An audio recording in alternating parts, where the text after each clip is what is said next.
कि कीड़े मकोड़े जो होते हैं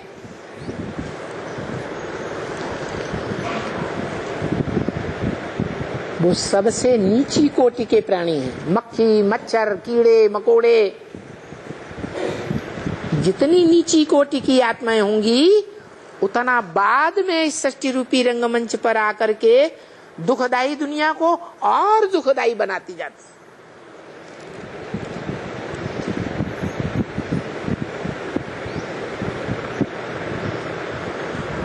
तो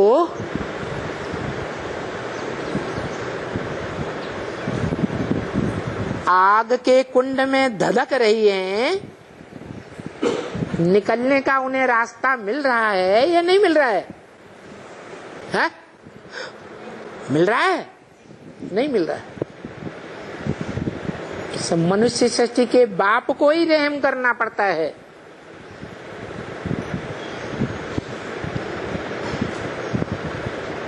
ये विषय विकार रूपी विष है।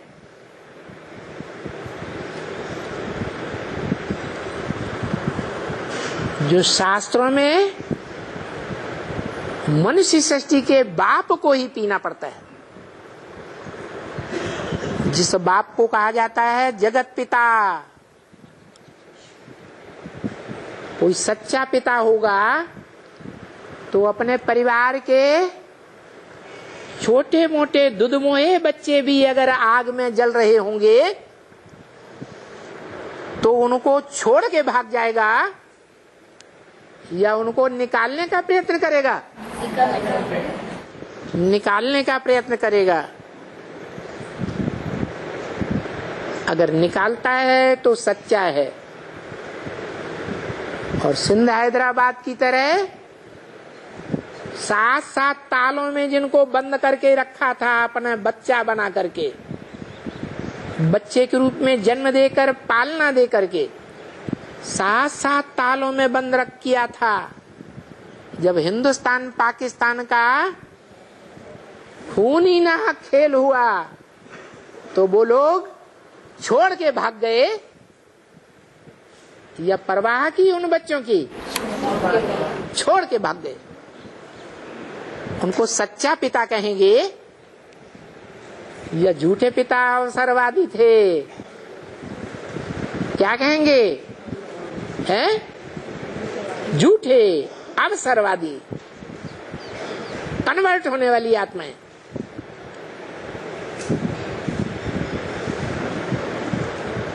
तो ऐसा जो भक्ति मार्ग वाली ढेर की ढेर मनुष्य आत्माएं हैं भारत के, वो आत्माएं ऐसी स्टेज नहीं प्राप्त करती सच्चे बाप की। न प्राप्त करने के कारण उस सच्चे बाप की ग्लानि करती हैं।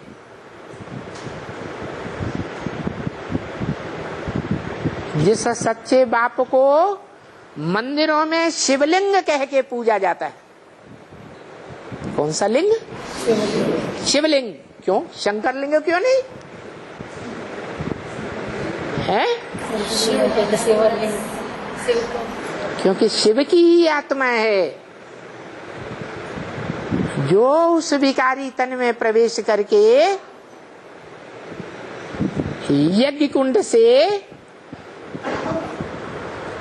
गदकते हुए कुंड से उन बच्चों को बाहर निकालता है।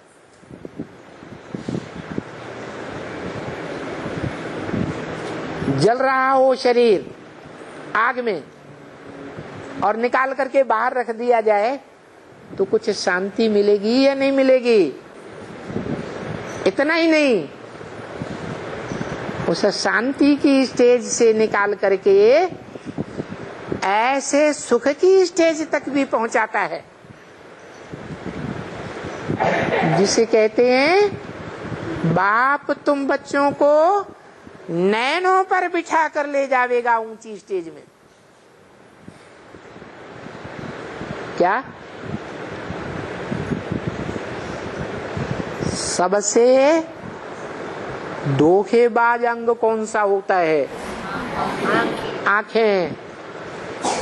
और सबसे जास्ती प्यार की शुरुआत करने वाला अंग कौन सा होता है? आंखें। आंखें श्रेष्ठ बनती हैं तो दुनिया को श्रेष्ठ बना सकती हैं, और आंखें भ्रष्ट और व्यभिचारी बनती हैं तो दुनिया को व्यभिचारी बना देती है। इसलिए कहते हैं दृष्टि से सृष्टि सुधरती है। लेकिन किसकी दृष्टि से सृष्टि सुधरती है? देहधारियों की दृष्टि से, जिनकी बुद्धि, आत्मा, मन बुद्धि देह में धरी रहती है।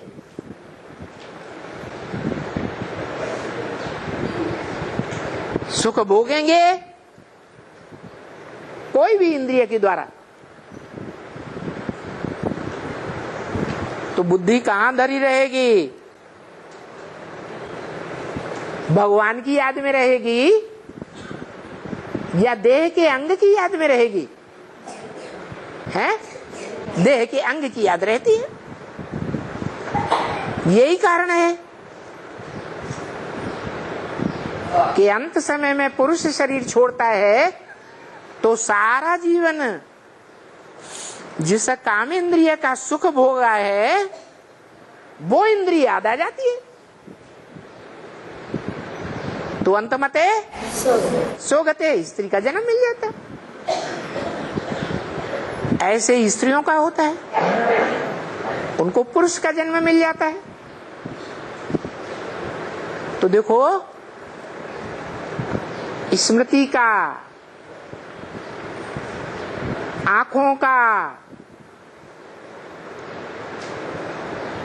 सृष्टि के सुधार में विशेष महत्व है।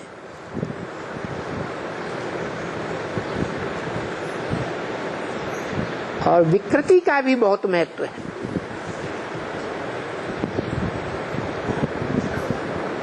विकृति में ले जाने वाली जो इंद्रिय है, कामेंद्रिय, उस सृष्टि का विनाश भी तेजी से करती है। व्यभिचार की जैसे बाढ़ आ जाती है।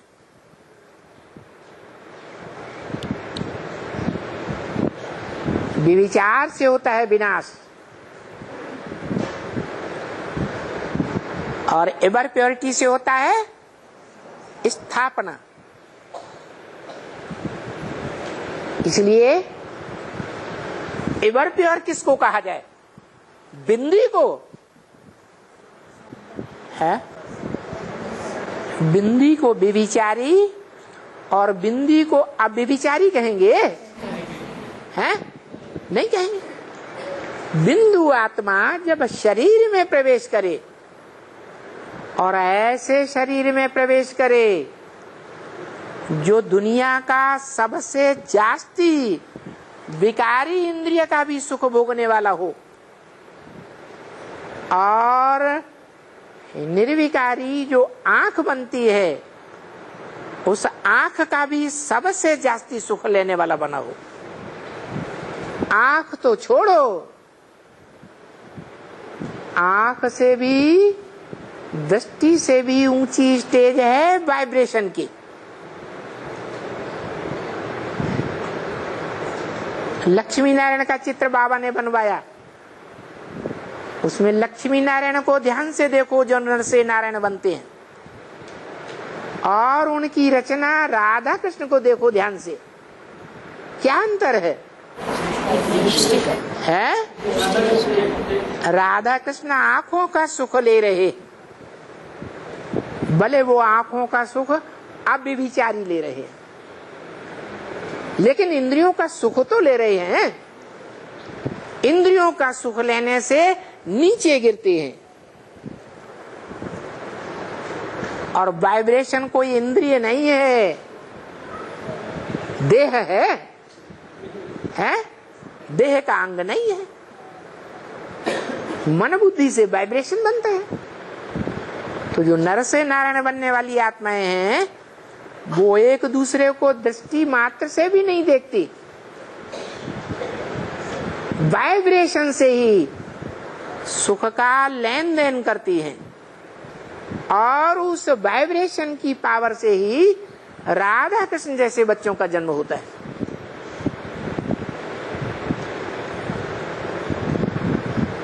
पपीते का मिसाल दिया है। पपीता नर भी होता है, मादा भी होता है। 2 मील के दायरे में, 2 किलोमीटर के दायरे में मादा वृक्ष को अगर एक भी नर पपीते का वृक्ष मिल जाएगा तो उतनी दूर से ही अपना पराग खींच लेगा और फल धारण करेगा। अगर 2 किलोमीटर के दायरे में कोई भी पपीते का वृक्ष नहीं है नर, तो कोई बच्चा पैदा नहीं होगा,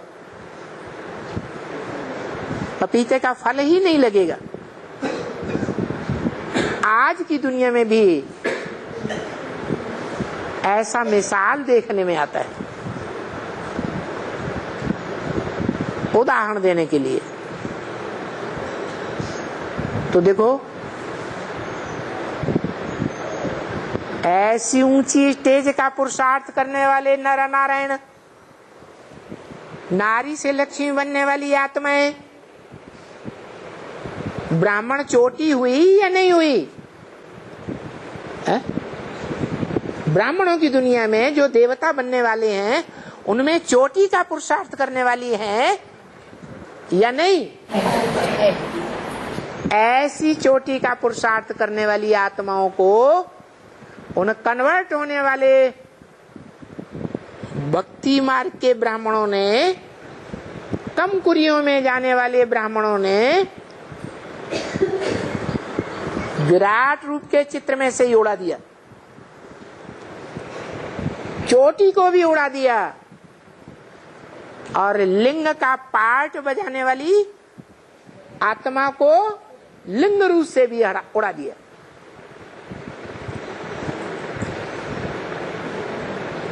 न लिंग रहा, न उसमें बिंदु रहा निराकार का यादगार। तो क्या होगा?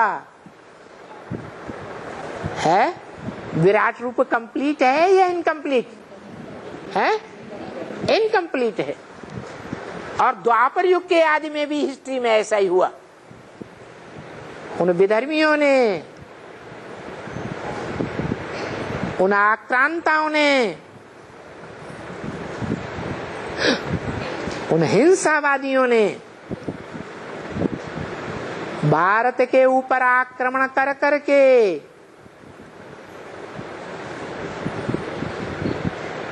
शिवलिंग की यादगार थी, सोमनाथ मंदिर में लाल पत्थर, उसको तोड़ दिया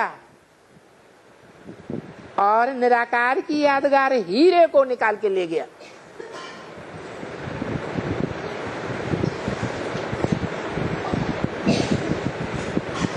पत्थर को तो वो समझ नहीं सके कि ये साकार की यादगार है, लेकिन सोमनाथ के मंदिर में जो मुख्य स्थान पर है, देवताओं के बीच में शंकर की मूर्ति रखी हुई थी जिसमें शिवनेत्र दिखाया जाता है। उस मूर्ति को मस्तक से तोड़ करके और अपने दरवाजे की सीढ़ियों पर उल्टा डाल दिया। इतनी साकार से घृणा। चढ़ते समय भी पांव मार करके चढ़ता था, जूते की ठोकर मारकर, और उतरते समय भी जूते की ठोकर मार करके नीचे गिर आता था।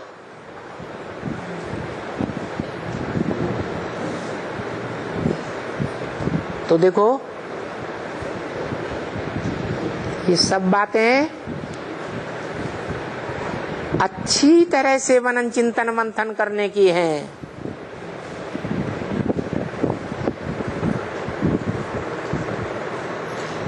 ओम शांति।